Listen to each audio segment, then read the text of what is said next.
विद्यार्थी मित्रांनो, the officer your personal mentor या यूट्यूब चॅनलवरती आपल्या सर्वांचं स्वागत आहे. 2024 यावर्षी होणारी कंबाईनची परीक्षा, या परीक्षेकरिता नेमकी स्ट्रॅटेजी काय असायला हवी, स्मार्ट स्ट्रॅटेजी, त्याविषयीचा आपला आजचा सेशन असणार आहे. तर याविषयी आपण माहिती घेत असताना सर्वप्रथम इतिहास या विषयाबद्दल अभ्यासक्रमापासून त्याची सुरुवात करणार आहोत. त्यानंतर PYQ म्हणजे मागच्या वर्षीचे प्रश्नांचं किती त्यात भूमिका महत्त्वाची राहणार आहे, आणि MCQ या प्रश्नांचे देखील आपल्याला पुढे म्हणजे परीक्षेच्या समोर जात असताना आपल्याला सरावाच्या दृष्टिकोनातून MCQ देखील तितकंच महत्त्वाचं ठरणार आहे. तसंच अभ्यासक्रमाचं विश्लेषण हे व्यवस्थितरित्या आपण पाहणार आहोत, आणि एक एक्झाम्पल म्हणून 2 प्रश्नांचा आपण यात समावेश देखील केलेला आहे. तर स्ट्रॅटेजी पाहत असताना इतिहासाविषयी आपण अभ्यासतो, त्यानंतर आपल्याला थोडंसं म्हणजे इतकं वास्ट असं वाटत असतो, परंतु एक साधारण कालखंड लक्षात घेतल्यानंतर ब्रिटिशांचं भारतात आगमन झाल्यानंतर ते भारताच्या स्वातंत्र्यापर्यंत जो काही जवळपास एक 200 वर्षांचा कालावधी आपण ग्राह्य धरू शकतो. म्हणजे 190 1757 पासून प्रामुख्याने आपण पाहू शकतो. तिथे बसून ते 1947 म्हणजे भारत स्वतंत्र होईपर्यंत आपल्याला पूर्ण म्हणजे अभ्यासक्रम आहे परीक्षेकरिता, तर हे आपल्याला अभ्यासायचं आहे. त्या अभ्यासात असताना कोणत्या बाबी जास्त त्याकडे फोकस करावा, जेणेकरून परीक्षेमध्ये आपण जास्तीचे गुण मिळवण्यात आपल्याला म्हणजे आपला कल असणार आहे, तर ते देखील आपण पाहूया. तर सर्वप्रथम सुरुवात करू. महत्त्वाचं जे आहे ते म्हणजे अभ्यासक्रम आणि अभ्यासक्रमाचं विश्लेषण हे जो आहे तो आपल्याला पाहायचा आहे. अभ्यासक्रमाचं विश्लेषण पाहत असताना जो आपल्याला सिलेबस आखून दिलेला आहे, तर त्या सिलेबसमध्ये मी सर्व म्हणजे एकदम इझिली या ठिकाणी 3च टप्पे पाडलेले आहेत. जास्त गोंधळात न जाता सर्वप्रथम आपण पाहू शकतो आधुनिक भारताचा इतिहास. त्यात पहिला एक दिसून येतो तुम्हाला. त्यामध्ये काय अभ्यासायचं आपल्याला, स्ट्रॅटेजी काय असायला पाहिजे, या आधुनिक भारताच्या इतिहासामध्ये कोणत्या बाबींकडे जास्त आपल्याला लक्ष द्यावायचं आहे ते आपण पुढे पाहणार आहोत. त्यानंतर समाजसुधारक आणि आधुनिक महाराष्ट्राचा इतिहास यावरती परीक्षेला प्रामुख्याने प्रश्न विचारले गेलेले आहेत. यापुढे देखील या 3 भागावरती जास्त प्रश्न असणार आहेत. तर यामध्ये आपण अभ्यास करत असताना आधुनिक भारताचा इतिहास यावर काय इम्पॉर्टंट आहे ते, आणि आपल्याला काय अभ्यासायचं आहे, तर त्याचा अभ्यास म्हणजे कोणत्या पद्धतीने करायचा आहे ते देखील आपण जाणून घेऊ. तर आधुनिक भारताचा इतिहास हे समोर आल्यानंतर आपल्या टॉपिक आपल्याला कुठून सुरुवात करायची आहे हे आधी लक्षात यायला हवं. ज्यावेळेस ब्रिटिशांनी म्हणजे पोर्तुगीज यांचा त्यांनी पराभव केला होता, आणि त्यानंतर सर्व एकाधिकारी सत्ता जी आहे त्यांच्याकडे आलेली होती, आणि त्याने भारतामध्ये आता त्यांचं पूर्ण म्हणजे मद्रासपासून मुंबई पहा, मद्रास, त्यानंतर पश्चिम बंगाल पूर्ण त्यावेळेस बंगाल एकत्र होता. तर या सर्वांच्या कडे ब्रिटिश आपल्याला पाहायला मिळतात. तर आधुनिक भारताचा इतिहास हे पाहत असताना आपल्याला अभ्यास जो आहे 1757च्या पुढून परीक्षेला प्रश्न विचारले गेलेले आहेत. तर त्यामध्ये पहिला जो पॉईंट आहे तो ब्रिटिशांचे भारतात आगमन हे महत्वाचं आहे. तिथून पुढं जे काही सुरुवातीच्या काळामध्ये आगमन झालं, आणि त्यानंतर प्रारंभीच्या काळातील गव्हर्नन्स जे आहे, तर हे एक महत्वाचं आहे. तर त्या सुरुवातीच्या काळामध्ये रॉबर्ट क्लाईव्ह पासून ते ज्यावेळेस व्हाईसराय म्हणजे 1857चा उठाव आपण पाहतो, त्याच्या अलीकडेपर्यंत जे कोणते सुरुवातीला गव्हर्नर आणि गव्हर्नर जनरल आहेत, तर त्यांच्याविषयीची आपल्याला अभ्यास करावा लागणार आहे. आता ही स्ट्रॅटेजी कशी ठेवायची आपल्याला अभ्यास करत असताना, ती म्हणजे आपल्याला हे जे गव्हर्नन्सचं आहे, आपण एखादा टॉपिक घेतल्यानंतर सुरुवातीला आता रॉबर्ट क्लाईव्ह पासून घेतलं तर सिक्वेन्सली आपण जर जात गेलो पुढे, तर आपल्याला व्यवस्थित लक्षात येऊन जाईल एक एक भाग, आणि त्यानंतर आपण ते कालानुक्रमे आपल्याला लक्षात ठेवता येईल. परीक्षेला प्रश्न देखील विचारला गेल्यानंतर त्यामध्ये काय होतं, बऱ्याचदा ऑप्शन्समध्ये हे रॉबर्ट क्लाईव्ह वगैरे जे काही गव्हर्नर जनरल असतात, तर त्यांचं नाव आणि व्हाईसरायचं नाव देखील मेन्शन केलं जातं. तर इसवी सन जर 1757 ते 1857 याच्यामध्ये जर असेल, आणि त्या ठिकाणी व्हाईसरायचा उल्लेख केला असेल, तर तो काही ऑप्शन नसणारच आहे. त्यामुळे हे गोष्ट आपल्याला म्हणजे अभ्यासात असताना महत्त्वपूर्ण ठरते, आणि त्याकडे जास्त लक्ष द्यावं लागणार आहे. तर ब्रिटिशांचे भारतात आगमन आणि प्रारंभीच्या काळातील गव्हर्नन्स हे आपल्याला 2 टप्पे सुरुवातीला या आधुनिक भारताच्या इतिहासात सुरुवात करत असताना अभ्यासाला हे अभ्यासावं लागणार आहे. त्यानंतर सामाजिक व धार्मिक सुधारणा चळवळी म्हणजे राजाराम मोहन राय, त्यानंतर स्वामी दयानंद सरस्वती यांच्या माध्यमातून ज्या काही सामाजिक आणि धार्मिक सुधारणा चळवळी झालेल्या आहेत, तर त्या देखील आपल्याला पाहायच्या आहेत. त्यानंतर येतो एक ठळक घडामोड म्हणजे ठळक महत्त्वाचे जे काही टॉपिक आहेत ज्याच्यावरती प्रश्न परीक्षेत जास्त विचारले आहेत, ते आपण या ठिकाणी पाहतोय. हे लक्षात घ्या. 1857चा उठाव, त्या उठावामध्ये प्रामुख्याने कोणाचा सहभाग होता, त्यानंतर त्या उठावामध्ये संघर्ष केलेल्या प्रत्येक भागामध्ये भारतामधल्या जास्त उत्तरेकडे या उठावाचं लोण पसरलेलं होतं, आणि त्या ठिकाणी आपल्याला मोठ्या प्रमाणात म्हणजे 1857चा उठाव पाहायला मिळतो. तर तो जो काही आहे क्रम, तो आपण म्हणजे त्यानंतर अभ्यास करत असताना ते आपल्याला त्याकडे जास्त लक्ष द्यावं लागणार आहे. त्यानंतर 1857 नंतरचे व्हाईसराय जसं की आता आपण गव्हर्नर पाहिलं, सुरुवातीच्या काळातले गव्हर्नर जनरल, आणि त्यानंतर 1857चा उठाव झाल्यानंतर आपल्याला लक्षात येऊन जातं की त्यानंतर व्हाईसरॉयची नेमणूक करण्यात येत होती भारताचे व्हाईसरॉय म्हणून, जे कोणी असणार आहेत ते पुढच्या कालावधीमध्ये. राष्ट्रीय सभेची स्थापना मुख्य म्हणजे त्यानंतर एक प्रमुख पॉईंट येतो 1885 या वर्षी झालेली आहे राष्ट्रीय सभेची स्थापना. आणि राष्ट्रीय सभेची स्थापना त्यानंतरचे जे अधिवेशन आहेत राष्ट्रीय सभेचे, राष्ट्रीय काँग्रेसचे, तर ते आपल्याला अभ्यासायचं आहे. यानंतर टिळक युग आणि गांधी युग. टिळक युग जो आहे तो 1905 ते 1920 हा जो कालावधी आहे तो टिळक युग, आणि गांधी युग 1920 ते 1947 म्हणजे भारताच्या स्वातंत्र्यापर्यंत हा जो कालावधी आहे तो गांधी युग म्हणून तो ओळखला जातो. आणि त्याआधी राष्ट्रीय सभा 1885 ला स्थापना आहे. पहिलं अधिवेशन मुंबईत भरलेलं होतं, हे आपल्याला म्हणजे अभ्यासताना ते येणारच आहे पुढं. तर हे अशा स्वरूपाचे जे पॉईंट आहेत, आपण आधुनिक भारताचा इतिहास अभ्यासत असताना आपल्याला याकडे जास्त लक्ष द्यावं लागणार आहे. यावरती परीक्षेमध्ये अधिकचे प्रश्न विचारलेले आहेत. मागच्या वर्षीच्या प्रश्नपत्रिका पाहिल्यानंतर लक्षात येतं प्रश्नांचं स्वरूप तुम्हाला कळून येतं, परंतु आपल्याला एखाद्या टॉपिकवरती म्हणजे कुठलाही एखादा भाग घेतला आणि याच्यावरती जास्त प्रश्न परीक्षेत विचारले गेलेले आहेत एका टॉपिकवरती, म्हणून तोच पुढच्या वेळेस अभ्यासता आला पाहिजे का, तर नाही, हे एक लक्षात घ्या. कारण प्रत्येक वेळेस आयोगाची भूमिका वेगवेगळी राहिलेली आहे. कोणत्या टॉपिकला कधी वेटेज देण्यात येतं, तर कधी दुसऱ्या टॉपिकला. म्हणजे समजा गव्हर्नरवरती जास्त प्रश्न कधी विचारले गेलेच, तर त्यानंतर मग सामाजिक धार्मिक सुधारणा चळवळीवरती प्रश्न असतील तर याकडे फोकस केलं जाऊ शकतं. आपल्याला त्यांनी अभ्यासक्रम आखून दिलेला हे लक्षात घ्यायचं. आपल्याला तो अभ्यासक्रमानुसार आपल्याला जावं लागणार आहे. सर्वच बाबी आपल्याला बारकाईने त्या हेराव्या लागणार आहेत. तर ह्या आधुनिक भारताच्या इतिहासामधले महत्त्वाचे टॉपिक जे आहेत ते आपण या ठिकाणी पाहिलेले आहेत.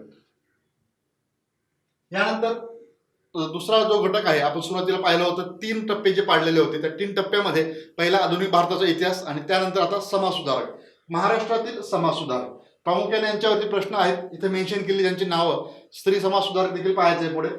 तर गोपाळ गणेश आगरकर, आचार्य बाळशास्त्री जांभेकर, दादोबा पांडुरंग तरखडकर, गोपाळ हरी देशमुख लोकहितवादी या नावाने त्यांना ओळखलं जातं. महात्मा ज्योतिबा फुले, डॉक्टर बाबासाहेब आंबेडकर, राजर्षी छत्रपती शाहू महाराज आणि महर्षी धोंडो केशव कर्वे, तर यांच्यावरती परीक्षेमध्ये प्रश्न असतात. समाजसुधारकांबद्दल प्रश्न विचारले गेलेस तर यांच्याबद्दल जास्त आपल्याला अभ्यास करावा लागणार आहे. तर सुरुवात जी आहे, मगाशी सांगितलं आधुनिक भारताच्या इतिहासापासून सुरुवात केल्यानंतर मधला टप्पा जो आहे महाराष्ट्राच्या इतिहासाकडे न होता आपण समाजसुधारक ते आपण पाहणं आवश्यक ठरतं. आणि समाजसुधारकाच्या नंतर तिसरा जो पॉईंट आहे तो म्हणजे या समाजसुधारकामध्येच एक स्त्री समाजसुधारक देखील आपल्याला अभ्यासावं लागणार आहेत. महत्त्वाच्या स्त्री समाजसुधारक अभ्यास करत असताना कोणत्या त्यांच्यावरती प्रश्न विचारले जातात तर ते इथे मेन्शन केलेले आहेत. त्यामध्ये क्रांतिज्योती सावित्रीबाई फुले, ताराबाई शिंदे, पंडिता रमाबाई, लक्ष्मीबाई टिळक, काशीबाई कानिटकर, रखमाबाई राऊत, रमाबाई रानडे, जनाक्का शिंदे आणि आनंदीबाई जोशी, तर यांच्याविषयी प्रामुख्याने परीक्षेमध्ये प्रश्न विचारले जातात. तर स्त्री समाजसुधारक हे आपण पाहिलं, आणि त्याचबरोबर महाराष्ट्रातील समाजसुधारक दोन्ही आपण घेतलेलं आहे. यानंतर मुख्य तिसरा पॉईंट जो आहे, तिसरा भाग जो आहे, 3 टप्पे जे पाडले होते त्यामधले आधुनिक महाराष्ट्राचा इतिहास.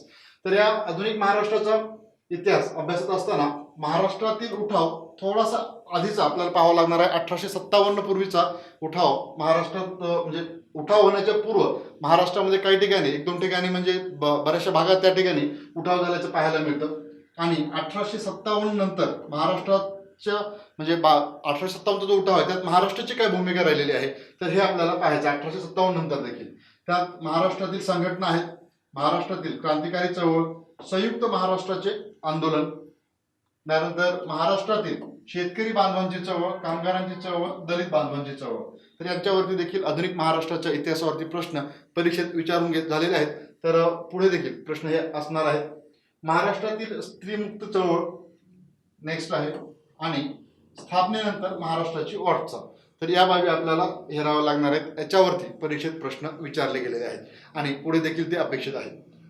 यानंतरचा जो आपला भाग आहे तो स्ट्रॅटेजीमधला क्वेश्चन्स म्हणजे मागच्या वर्षीचे क्वेश्चन पेपर आणि MCQ जे आपल्याला सराव प्रश्नामध्ये सोडवावे लागणार आहेत. तर त्याआधी तिकडे पुढे जाण्याआधी आपण एक महत्त्वाच्या म्हणजे या अभ्यासक्रमाचं जे काही विश्लेषण केलं आणि या टॉपिकवरती भर दिलेला आहे तर त्याचा अभ्यास करत असताना काही 2-4 गोष्टी या ठिकाणी मेन्शन करणं आवश्यक ठरतं. ते म्हणजे आपण अभ्यास करत असताना काय होतं, बरेचदा आयते नोट्स जे आपल्याला मिळतात, एखादा विद्यार्थी कोणी एक्झाम क्रॅक केलेला असेल तर त्याचे नोट्स घेऊन आपण परीक्षा पास होण्याचा प्रयत्न करतो, किंवा ते नोट्स असतील तर ते नोट्स मिळवण्याकरिता आपण म्हणजे खूप आपले धावपळ चाललेली असते की अरे हा यांनी पास झालं एक्झाम तर आपण ते नोट्स आपण अभ्यासो आणि एक्झाम पास हो. परंतु तसं नाही. एक गोष्ट लक्षात घ्या, ज्यावेळेस तुम्ही अभ्यासाला सुरुवात करता तर तुम्हाला त्या ठिकाणी स्वतःला त्या नोट्स काढणं आवश्यक ठरतं. तुम्ही स्वतः अभ्यासायचा एखादा विषय कोणताही असो, इतिहासाचं तर आपण पाहतोच आहे, इतर विषयांबद्दल देखील तुम्ही तो विषय पूर्ण अभ्यासून झाल्यानंतर तुम्हाला स्वतः त्यामध्ये 1-2 वेळेस रिडिंग नंतर स्वतःच तुम्ही नोट्स काढाल आणि ते नोट्स तुमचे प्रभावी ठरतील. कसंही म्हणजे तुमच्या प्रकारे तुमच्या पद्धतीने ते नोट्स काढणं आवश्यक ठरतं. एखाद्याचा नोट्स अभ्यास करून तुम्ही एक्झाम क्रॅक होऊ शकत नाही, त्यामुळे लक्षात घ्या. मराठीत एक म्हण आहे बघा, याच्याविषयी आपण या ठिकाणी मेन्शन करू शकतो इथं, स्वतः मेल्याशिवाय स्वर्ग दिसत नाही, त्या टाईपचं आहे MPSC परीक्षा. तुम्हाला कोणाचे नोट्सच्या आधारावर तुम्हाला अभ्यास करता येणार नाही, तुम्हाला स्वतःचे नोट्स काढणं आवश्यक ठरतं, जेणेकरून येणाऱ्या परीक्षेत जे काही प्रश्नांचे स्वरूप आहे, प्रश्न पाहिल्यानंतर लक्षात येतं कशाही प्रकारचे प्रश्न विचारले गेले तर तुम्हाला ते इझिली सॉल्व्ह करता येऊ शकतात. ओके, हा एक मुख्य मुद्दा होता, थोडासा मी या ठिकाणी मेन्शन केलेला आहे. त्यानंतर इथे फक्त तुम्हाला दिसतंय या ठिकाणी PYQ आणि MCQ याचा खूप महत्त्वाचा भाग आहे. म्हणजे या दोन जे PYQ आहे, प्रिव्हियस इयर क्वेश्चन, आणि मल्टिपल चॉईस क्वेश्चन जे आहेत, तर या दोनवरती अधिकचा भर देणं आवश्यक आहे. विद्यार्थी आपण अभ्यास करत असतो ज्यावेळेस सिलेबस व्यवस्थित पाहत नाही, कुठला जर एखादा टॉपिक आपल्याला आवडला समजा आणि त्या अभ्यासक्रमाला नसेल इतिहासामधला, तर आपण ते भरकटत जातो आणि तिकडे वाचत म्हणजे जातो, परंतु ते परीक्षेत अजिबात विचारलं जात नाही. तर अशा वेळेला आपल्याला काय करायचं आहे, तर मागच्या वर्षीच्या या पहिल्यांदा आपण पाहूया PYQ बद्दल. मागच्या वर्षीच्या प्रश्नपत्रिका तुम्हाला पाहायच्या आहेत, 10 वर्षातल्या प्रश्नपत्रिका सामोरे ठेवायच्या. प्रश्नपत्रिका पाहिल्यानंतर एक गोष्ट लक्षात येईल की प्रत्येक वेळेस प्रश्नांचे जे स्वरूप आहे त्यात थोडा ना थोडा काहीतरी बदल झालेला दिसून येतो. काही वेळेला वेटेज जे आहे प्रश्नांचं ते महाराष्ट्र म्हणजे आधुनिक महाराष्ट्राच्या इतिहासावरती थोडंसं जास्त कल आपल्याला पाहायला मिळतो. कधी समाजसुधारकांविषयी प्रश्न असतात, कधी एखादे 2 प्रश्न, मागच्या वेळेस तर एखादे 2 प्रश्न समाजसुधारकांवरती विचारले गेलेले होते, म्हणून आपल्याला आता यावेळी समाजसुधारकांवरती विचारलं गेलं नाही म्हणून आपण ते अभ्यास होऊ शकत नाही असं नाही. कारण आपल्याला मी म्हणजे पुन्हा एकदा रिपीट करतो मुद्दाम या ठिकाणी, जो काही आपल्याला सिलेबस आखून दिलेला आहे तो आपल्याला पूर्णपणे अभ्यासावा लागणार आहे. कुठलाही टॉपिक असं सोडता येणार नाही. फक्त त्यामध्ये कोणते पॉईंट महत्त्वाचे होते आणि ते आपल्याला जास्त त्याच्यावरती भर द्यावा लागणार आहे. तर ते स्ट्रॅटेजी आपण सुरुवातीला ते पाहिलेलं आहे, अभ्यासाचे विश्लेषण ते केलेलं होतं. तर त्यानंतर हे झालं PYQ बद्दल. म्हणजे ते प्रश्न पाहिल्यानंतर तुम्हाला लक्षात येऊन जाईल की आता प्रश्न परीक्षेत कसे विचारले जातात आणि आपल्याला अभ्यास कसा करावायचा आहे, तर तो महत्त्वाचा भाग. नेक्स्ट वन आहे MCQ बद्दल.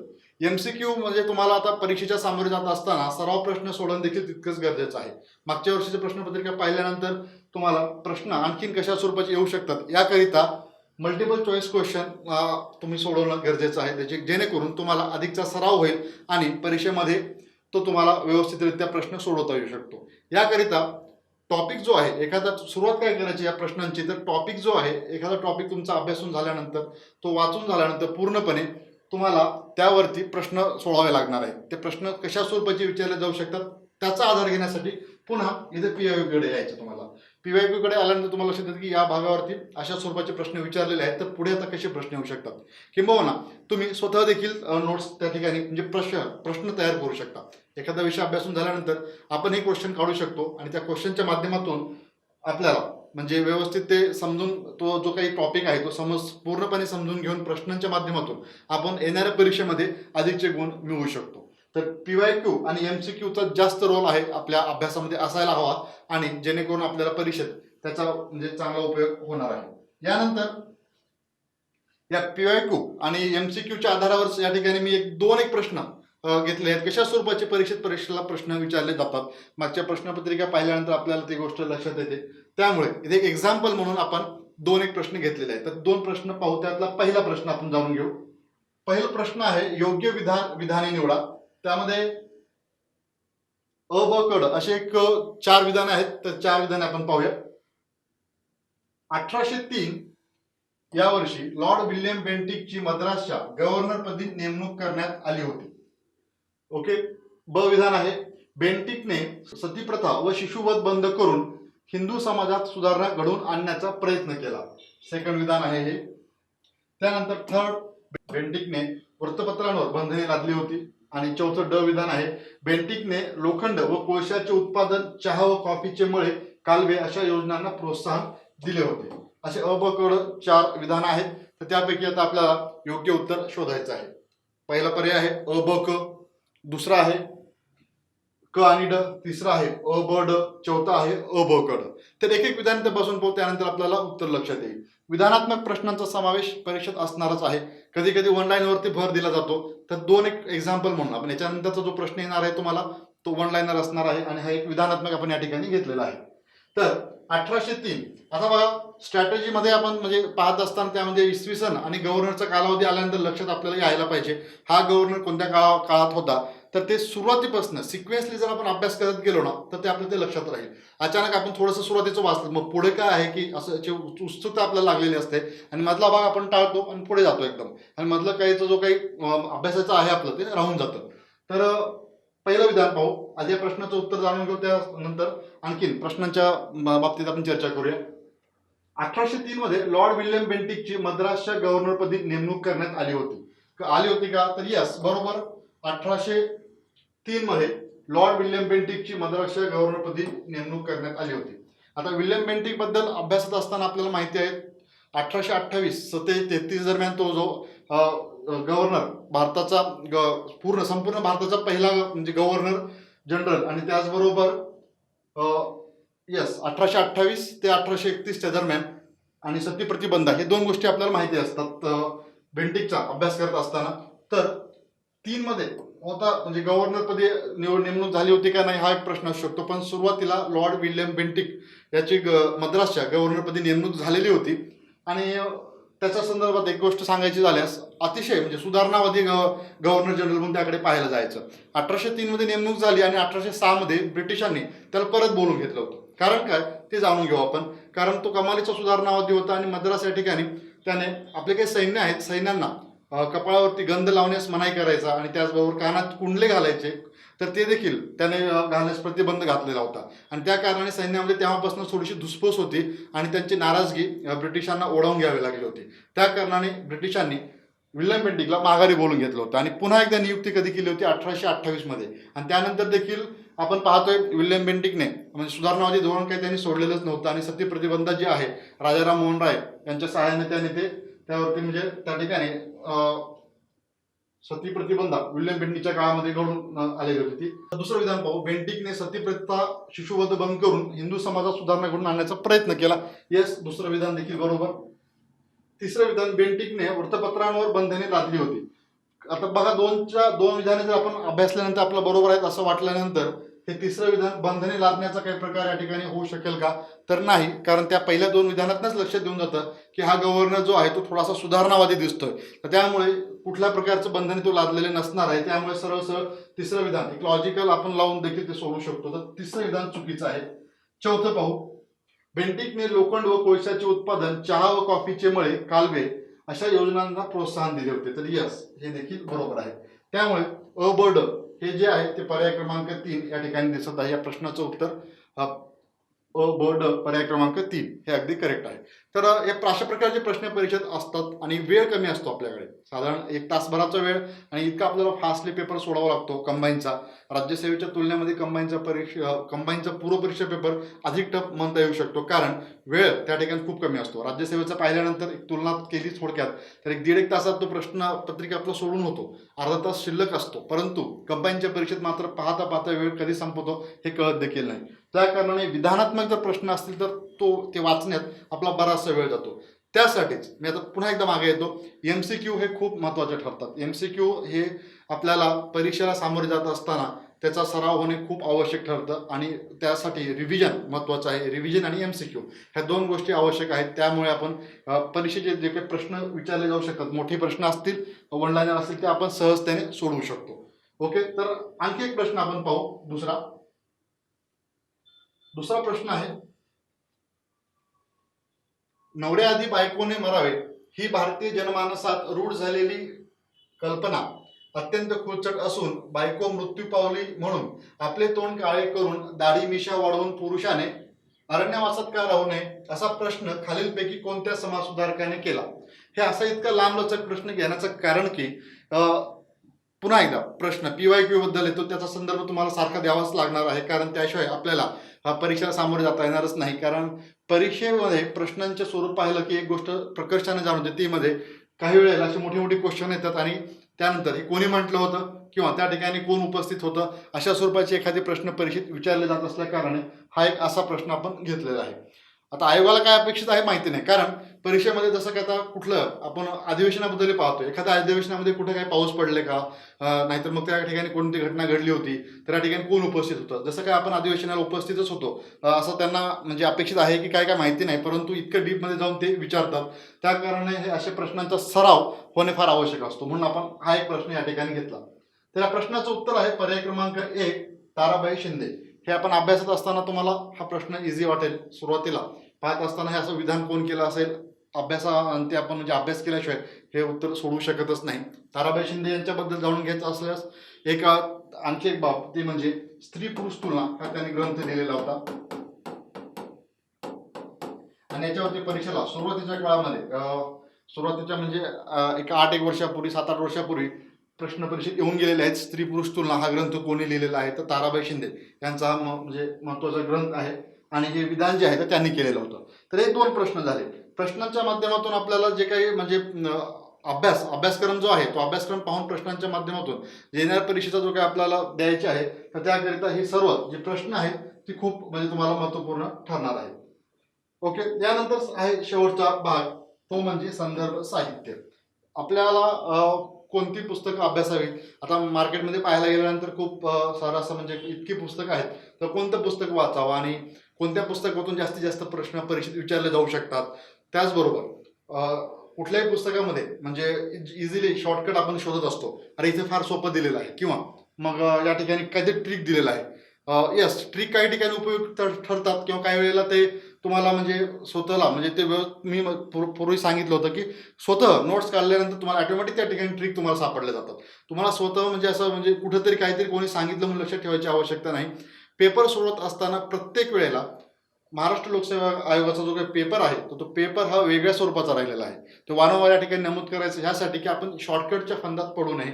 कुठलंही कोणाचे आयते नोट्स वापरू नका, आपला अभ्यासू नका. हे खूप महत्त्वाचं आहे, हे लक्षात घ्या. स्वतः अभ्यास करणे आणि नोट्स काढणे हा एकमेव मार्ग आहे तुम्हाला परीक्षा यशस्वी होण्याकरिता. तर संदर्भ साहित्य जाणून घेत असताना या ठिकाणी आपण इतिहास या विषयासाठी सुरुवातीला पहिला टप्पा जो आहे तो आपल्याला ज्यातून जायचा आहे, तो म्हणजे पाठ्यपुस्तके. इतिहास या विषयात आपल्याला अभ्यास करत असताना त्यामध्ये आपलं सिलेबस पाहिल्यानंतर लक्षात येतं की कोणती पुस्तके आपल्याला अभ्यासायची आहेत. तर सुरुवातीला मी उल्लेख करेन या ठिकाणी पहिला जो आहे तो इयत्ता 8वी 9वी 10वी आणि 11वीचं जुनं इतिहास, जुने इतिहासाचे पुस्तक, हे आपल्याला अभ्यासावं लागणार आहेत. पहिल्यांदा ज्यावेळेस तुम्ही अभ्यासाची सुरुवात करताय, कुठलंही पुस्तक न घेता कोणतं एखादं मोठं पुस्तक बाजारात जाऊन घेऊन चला अभ्यासाला लागतो असं नका करू. व्यवस्थितरित्या ही पुस्तकं घ्या. स्टेट बोर्डची काही पुस्तकं आलेत, सर्व मटेरियल म्हणजे नोट्स एकत्र करून ती पुस्तके आजकाल मार्केटमध्ये येत आहेत. परंतु त्याहीपेक्षा मी म्हणेन 8वी 9वी 10वी सरळ शालेय पाठ्यपुस्तके विकत घ्यायची, स्वतः वाचायचं आणि त्यातनं आपण नोट्स काढायचे, हे जास्त महत्त्वाचं आहे. ओके, त्यानंतर दुसरा जो आहे, हे तुमचा अभ्यासून झाल्यानंतर दुसरा इतिहास या विषयाकरिता जो सिलेबस आखून दिलेला आहे त्यासाठी याचा आपल्याला अभ्यास करावा लागणार आहे. एक 2 ते 3 पुस्तकं आहेत, तुम्हाला मी या ठिकाणी रेफर करू शकतो. ते म्हणजे एक आधुनिक भारताचा इतिहास जो महाराष्ट्राच्या इतिहासाशी संबंधित आहे, तर तो म्हणजे समाधान महाजन यांचं एक पुस्तक आहे. समाधान महाजन यांचं पुस्तक आहे आधुनिक भारताचा इतिहास, त्यामध्ये महाराष्ट्राचा इतिहास देखील आहे त्याचा संदर्भ. तर हे पुस्तक तुम्हाला समाधान महाजनचं म्हणजे अभ्यासाला तर ते उपयुक्त ठरणार आहे. त्यानंतर तिसरं एक आहे समाज सुधारकांसाठी गाठा, प्राध्यापक गाठा यांचं पुस्तक आहे. तर हे उपयुक्त ठरू शकतं परीक्षेमध्ये. आता अभ्यासक्रम म्हणजे आणखीन पुस्तक आहेत, ग्रोवर देखील आहेत. आता जे विधान दिलं होतं, आता मगाशी विधान देऊन एक प्रश्न तुम्हाला विचारला गेला होता, ते ताराबाई शिंदे ज्याचं उत्तर होतं, तर त्याकरिता तुम्हाला असे मोठे मोठे पुस्तकं ते अभ्यासावे लागणारच आहेत. आतापर्यंत एखादा कुठलं तरी मोठं पुस्तक घेतलं आणि ते वाचलं आणि आपण परीक्षेला गेलो तर आपल्याला ते सॉल्व्ह व्हायचं, ते खूप म्हणजे आधीच्या काळामध्ये. आता नाही, आता तुम्हाला मोठी पुस्तके काही म्हणजे अभ्यासावे लागणारच आहेत. त्यासाठी आधी पाठ्यपुस्तकांच्या माध्यमातून जावं लागणार आहे. पाठ्यपुस्तकांमध्ये तिथूनच बरेचसे प्रश्न परीक्षेत विचारले जातात. फक्त विचारण्याचे प्रकार आहे, स्वरूप जे आहे, प्रश्न विचारण्याचं स्वरूप आधी लक्षात घेणं आवश्यक आहे. ते त्यासाठीच पुन्हा एकदा PYQचा आपल्याला आधार घेता येईल. मागच्या वर्षीची प्रश्नपत्रिका तुम्ही अभ्यासल्यानंतर तुमच्या लक्षात येतं की आपल्याला आता कोणत्या प्रकारे म्हणजे नोट्स काढायचे आहेत आणि पाठ्यपुस्तकं हे जे जास्त महत्त्वाचे आहेत. यातून तुम्हाला बरेचसे परीक्षेमध्ये येणारे प्रश्न जे आहेत यातून विचारले गेलेले आहेत. मागे आपण पाहिलं तर लक्षात येऊन जातं. तसेच हे 2 पुस्तकं देखील आहेत.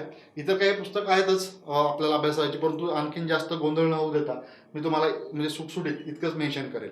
तर ही थोडक्यात आपण आज इतिहास या विषयाबद्दलची स्ट्रॅटेजी जे म्हणा किंवा अभ्यासक्रम, त्याचबरोबर विश्लेषण, अभ्यास कसा करायचा, तर शॉर्टकट पद्धतीनं कुठलाही अभ्यास करण्याची आवश्यकता नाही आणि करूही नका, त्याने यश मिळणारही नाही. कोणाचेही नोट्स न अभ्यासता आपण स्वतः नोट्स काढणं खूप आवश्यक आहे.